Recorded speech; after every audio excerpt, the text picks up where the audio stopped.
নমস্কার বন্ধুরা, চলে এসেছি নতুন একটা মিনি ব্লগ নিয়ে। তো আজকের এই মিনি ব্লগে আপনারা যেরকম বলেছিলাম যে আমাদের নিচে মার্বেলের কাজ হবে, মানে মার্বেল সরি টাইলসের কাজ হবে। তো টাইলসের কাজ হয়ে গেলেই আপনাদের দেখাবো কিরকম লাগছে ফিট অ্যান্ড ফিনিশটা।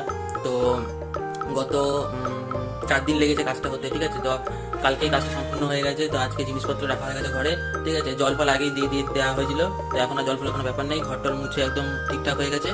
তো এখন বন্ধুরা দেখাবো যে কিরকম ফিনিশটা লাগছে। আমার তো দেখে ভালোই লাগছে, এখন আপনারা দেখুন কিরকম লাগছে, কেন কি আপনাদের বলেছিলাম যে দেখাবো। তো চলুন বন্ধুরা দেখাই। তো চলুন বন্ধুরা, এই যে রান্নাঘরটা কিরকম লাগছে বলুন। ছোট রান্নাঘর আমাদের। লাইটটা চালিয়ে দিই।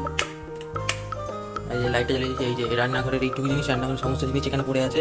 এখানে কি সব কিছু বার করতে হয়েছিল, তো এখন সব কিছু এখন সাজানো হবে। তো এইটা রান্নাঘরের, আর এই যে মেঝেটা। এবার ঘরে চলো, ঘরে গিয়ে দেখাই। এই দেখো, লাইটটা জ্বালিয়ে দিই। দেখো বন্ধুরা কিরকম লাগছে। এখন রং করা বাকি আছে, রংটা পরে করা হবে।